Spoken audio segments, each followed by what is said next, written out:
حضرت عمر رضی اللہ تعالیٰ عنہ کا دربار لگا ہے. ایک شخص کو پکڑ کر لوگ لے آتے ہیں کہ اس شخص نے ہمارے باپ کو قتل کر دیا. حضرت عمر رضی اللہ تعالیٰ عنہ نے پوچھا کیا ماجرا ہے بھائی؟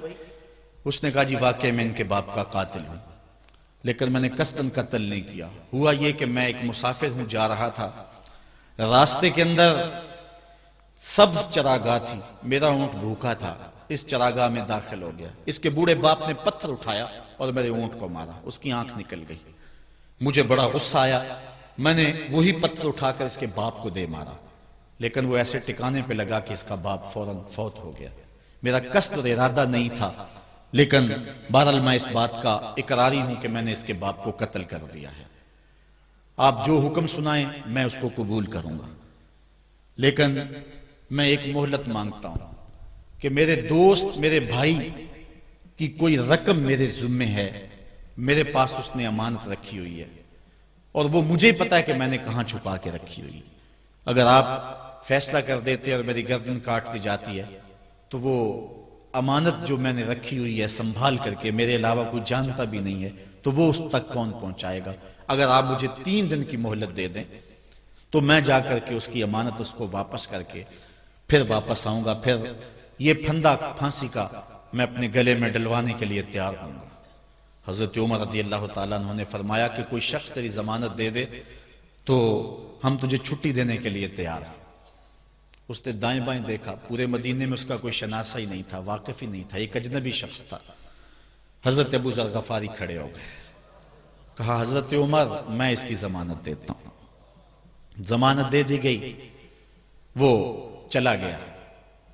تیسرے دن وعدے کا جو وقت تھا، لوگ جمع ہو گئے، دربار لگ گئے، ابھی تک آنے والا نہیں آیا.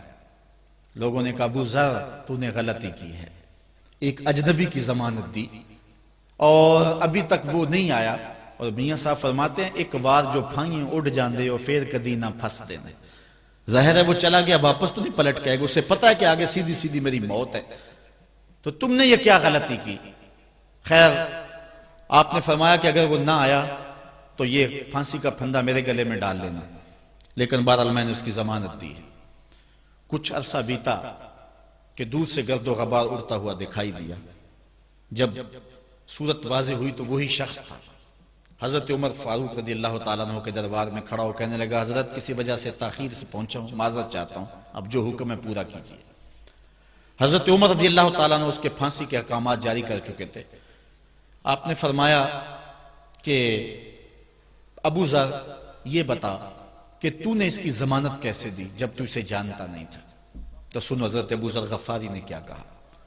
کہا ایک اجنبی میرے محمد کے مدینے میں پناہ مانگ رہا تھا اور اس نے چاروں سمت دیکھا اور کوئی شخص نہیں تھا جو اس کو امان دیتا اور اس کی ضمانت دیتا، تو میں نے اس لیے ضمانت دے دی کہ نہ بھی آیا تو اپنی جان چلی جائے گی.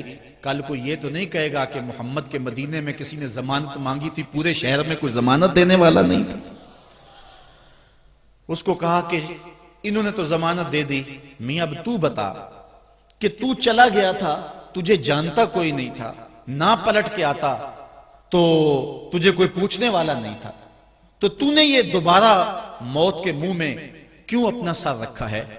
تو اس نے کہا کہ میں نے کہا کہ ایک اجنبی کی ضمانت ایسے شخص نے دی ہے جو مجھے جانتا بھی نہیں ہے، اور اگر میں نہ گیا تو لوگ قیامت تک اجنبیوں پر بھروسہ نہیں کریں گے کہ اجنبی یوں سلوک کیا کرتے ہیں. تو حضرت عمر رضی اللہ تعالیٰ عنہ اس کے پھانسی کے احکام جاری کیے. تو جن کے باپ کو قتل کیا تھا وہ بیٹے کھڑے ہو گئے، کہنے لگے تاریخ کی کالک ہم اپنے منہ پہ ملیں گے، ہم بھی اپنے باپ کے قاتل کو معاف کر دیتے ہیں. یہ ہماری تاریخ